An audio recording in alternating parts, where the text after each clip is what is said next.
Lately, I've been having this recurring dream. It's a dark and stormy night.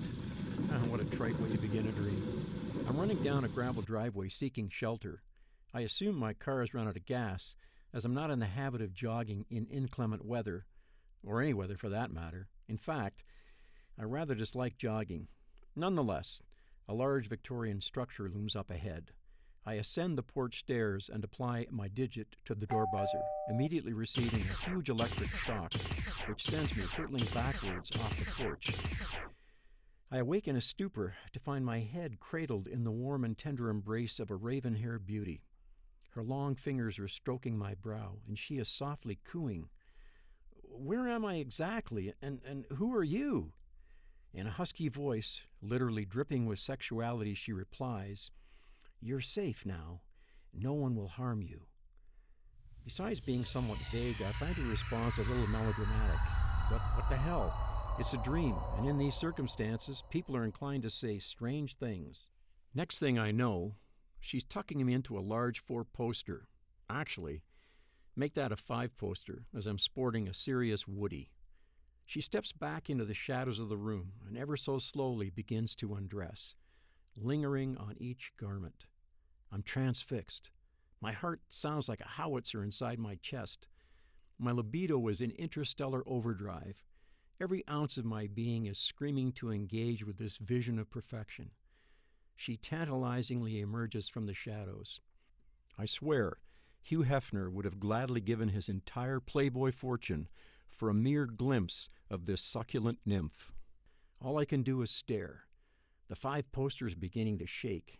The agony of anticipation is audible. She is inches away, and I can feel her hot breath and smell the faint yet delectable scent of her gender. I reach out to caress her, and at that precise moment, the doorbell rings. This is followed by a loud thunk as another freshly zapped individual hits the porch. "He'll keep," I scream, as she turns to leave the room. "You can't go now." "Don't worry, I'll be right back," she whispers. Yeah, sure, I think to myself. I've had these dreams before. Suddenly, there's a blood-curdling scream from down below.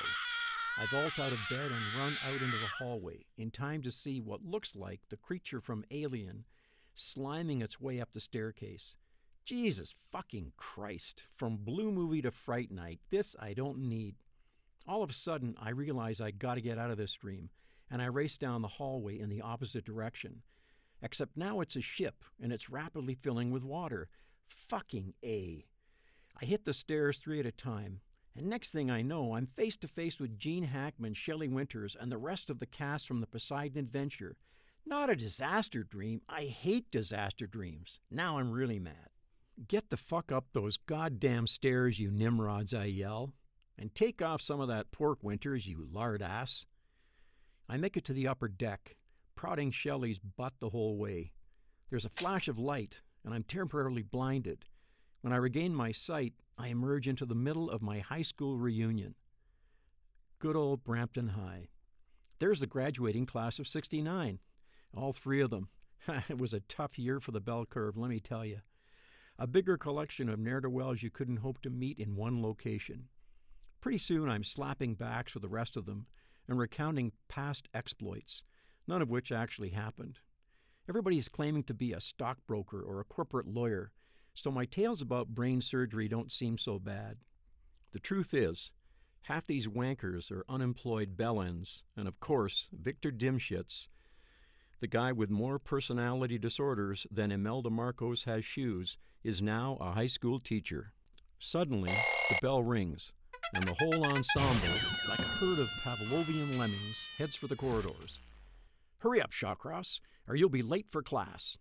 Fuck you and the horse you rode in on, cowboy. I'm 37 years old, and this is a fucking dream. "That's an office detention at 3:30, Shawcross. See me down at the principal's office in 5 minutes.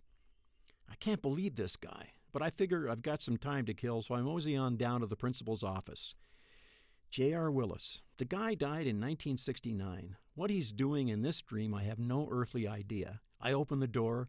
To my absolute horror, it's my managing director, Shlomo McHorowitz. He's running around like the Tasmanian devil, 2 dictaphones going and his favorite beret set at a jaunty angle. Shawcross, hurry up. We got to get this report out by 3:30. For some inexplicable reason, I'm caught up in the frenzy.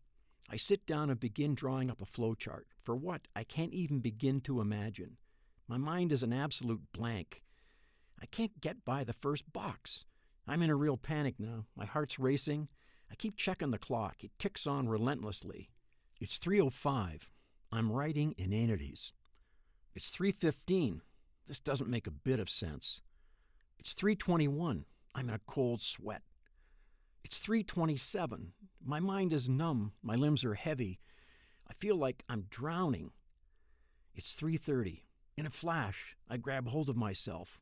Wait a minute. This is a goddamn dream. There are no deadlines in dreams. Just then, the door bursts open.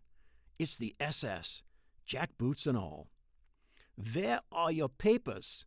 the commandant bellows in clipped English. I hand him a copy of what I've just written. This he ponders a while, and then consults his blank-faced cohorts. "This is brilliant. A Nobel Prize awaits. Come with us, ja? But first, you will take shower, no?" I enter the washroom. I'm already undressed, probably from the first sequence. No wonder people were avoiding eye contact at the reunion. I step into the shower. It's hot and very steamy. From the corner of my eye, I detect another presence. Turning slowly, I squint into the rising steam. It's the raven-haired girl, and she beckons seductively. At that moment, all my cares condense on the cool, tiled walls. Life can be one big wet dream, if it wants to. Happy 88, from the Dreamweaver.